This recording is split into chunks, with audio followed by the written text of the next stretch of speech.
Oke, balik lagi di channel Krisna Adityo. Gimana kabarnya? Lama banget nggak ketemu. Mohon maaf, Mas Kris baru bisa update video sekarang. Karena aktivitasnya cukup banyak. Salah satunya adalah mengajar di Krisna Adityo Music Course tuh. Dari pagi, siang, sore, malam. Sehingga waktunya habis di situ. Tapi happy karena Mas Kris suka di dunia ini, teman-teman.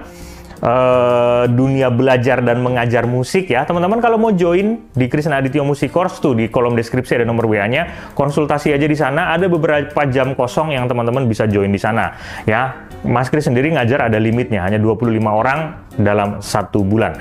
Kemudian yang berikutnya Mas Kris juga ada aktivitas, lagi ada merintis satu brand, kerjasama dengan brand juga, dan Mas Kris ada bikin channel baru di situ karena Mas Kris suka dengan dunia ini teman-teman untuk balancing ya. Nah teman-teman bisa kepoin Krisna Adityo di versi lain. Tuh, kalau teman-teman suka dengan topiknya seputar tentang fragrance, perfume, body care, beauty care, skin care, Mas Kris akan membuat edukasi di channel ini. Nah, sama dengan di sini, kalau di sini adalah edukasi seputar tentang musik, Mas Kris mencoba dan sebisa mungkin menghadirkan yang berkualitas, begitu juga di channel itu. Di Low Vision Sense, teman-teman bisa kepoin Krisna Adityo versi lain di channel itu. Kalau suka dengan topik-topiknya, bisa subscribe dan join di sana. Nah, kali ini yang mau kita bahas adalah 5 poin yang menghambat latihan teman-teman semua. Terutama latihan piano. Dan poin yang kelima ini adalah poin yang jarang teman-teman lakukan. Simak terus videonya dari awal sampai habis.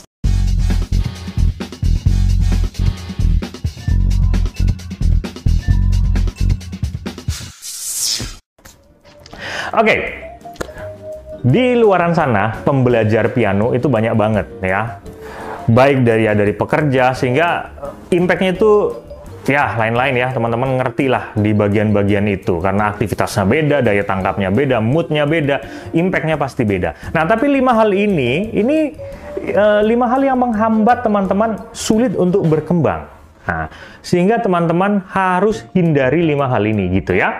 Yang pertama nih, fokus yang terpecah. Di platform TikTok, YouTube, apapun itu, banyak banget konten kreator membahas tentang edukasi piano.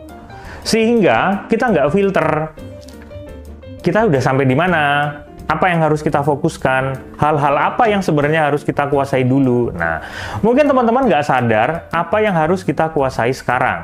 Nah, kalau kondisinya seperti itu, coba teman-teman DM konten-konten kreator, termasuk Mas Kris di sini. DM aja di IG-nya Mas Kris, Mas, aku kirim aja permainannya atau tag Mas Kris di sana. Kemudian DM. Mas Kris tidak akan komentar di publik ya, karena ini soal privasi.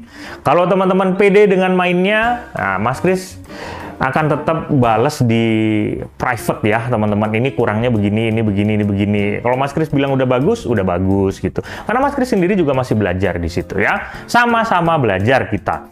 Oke, yang kedua ya, teman-teman. Yang kedua ini kurangnya pengetahuan tentang teori musik. Tuh, teman-teman. Apa teori musik ini? Ini sebenarnya bahasa untuk teman-teman menguasai musik. Kadang sebenarnya kita ngerti maksudnya, tapi banyak influencer seputar tentang edukasi musik di sana yang menggunakan istilah-istilah musik yang sebenarnya kita tahu, tapi karena si influencer ini bahasnya pakai istilah musik, kita jadi nggak tahu. Nah, ini yang menjadi kendala. Jadi, coba teman-teman memahami seputar tentang teori musik, istilah-istilah musik, gitu teman-teman. Sehingga teman-teman bisa terbantu kalau teman-teman lagi nonton konten atau teman-teman lagi ngobrolin dengan teman-teman yang sesama pencinta musik gitu ya. Oke, seperti itu. Yang ketiga nih, teman-teman juga harus melatih. Jadi, apa ya, poinnya tidak melatih musikalitas yang menyeimbangi hal itu. Nih, kalau teman-teman pemain piano klasik, rata-rata teman-teman kan fokus di membaca dan praktek. Baca, praktek, memahami teori. Sedangkan ini, hearing, ini jarang kepake. Solfege-nya ini jarang kepake. Nah, ini sedikit-sedikit aja dilatih.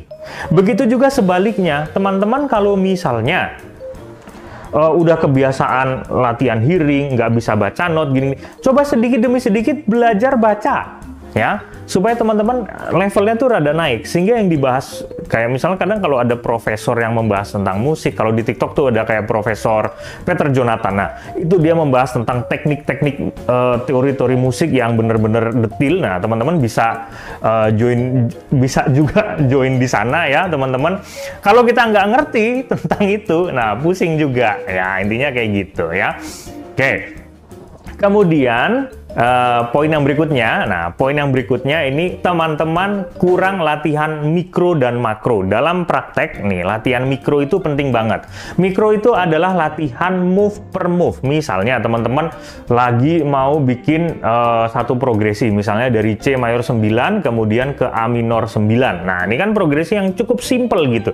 Tapi kepleset terus di situ jarinya. Dari A minor 9, teman-teman pergi ke D minor 7, misal kayak gitu. C mayor 9, A minor 9, D minor 7. Nah, perpindahan ini dari C ke A-nya itu aja masih salah-salah. Nah, tapi teman-teman bablas. Salahnya dibiarin. Nah, harus latihan mikro. Move-nya dimaksimalin dulu. Dari C ke A minor ini harus mulus dulu, baru pindah ke berikutnya. Itu namanya latihan mikro.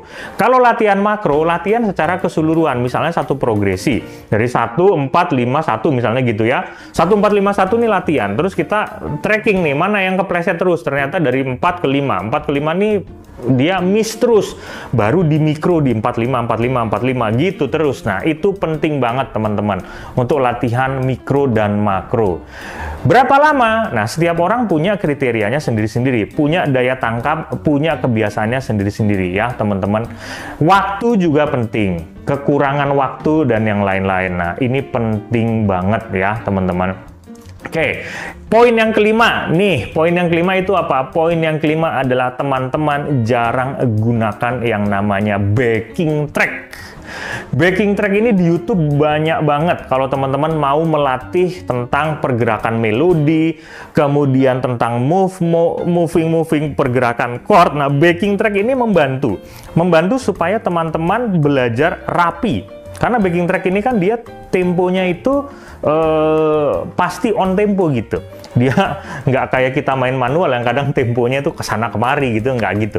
Nah, backing track ini membantu tentang itu. Dan lebih enak latihan menggunakan backing track daripada latihan menggunakan metronom. Walaupun metronom juga latihan penting banget ya, teman-teman, latihan menggunakan metronom. Tapi karena metronom tuh kadang suka bosenin karena bunyinya tik plok plok tik plok. Nah, backing track ini asik. Nah, jadi teman-teman bisa menggunakan backing track ini untuk teman-teman memberi satu ruang. Backing track ini biasanya kita memberikan si pemain ini ruang untuk improvisasi. Nah, gitu. Jadi coba lakukan dan sering-sering pakai backing track ini. Gitu ya. Kalau ada poin-poin lagi yang teman-teman ngerti dan belum masuk di 5 poin ini, tulis di kolom komentar karena itu akan membantu Mas Kris dan teman-teman yang lain yang menonton video ini. Kita ketemu lagi di channel berikutnya. Kita ketemu lagi di video berikutnya, teman-teman. Ya, semoga sehat selalu dan mohon maaf kalau ada salah kata, salah kalimat. Krisna Adityo di sini, salam harmonis.